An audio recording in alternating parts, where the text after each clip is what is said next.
We have here 1.8 na Civic FT. So naka-intake, headers to full exhaust from K Racing muffler sa Antipolo. So 2.5 inch yung diameter nung pipings. Tapos yan yung headers. Then naka-racing clutch si boss. Tapos dual exhaust. So 95 octane yung karga. Tapos naka short shifter din. Ito. Yan. Check natin kung ilang wheel horsepower yung baseline.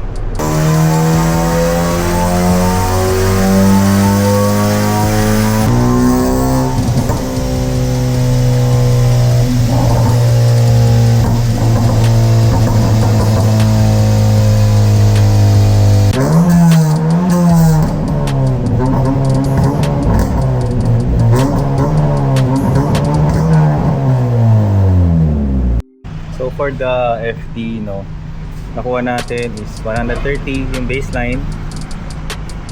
Nag-peak na siya, so malakas para sa stop.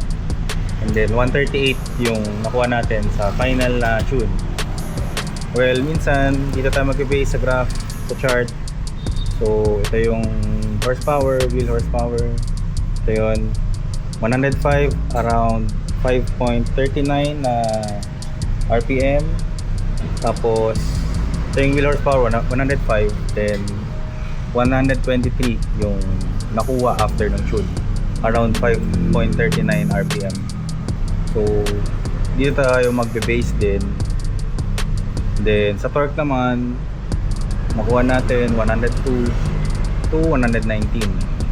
So malaki ding difference yan. Ramdam na ramdam ni bossing yan. Nilagyan natin ng launch control at saka nung pops and bump. So, yun.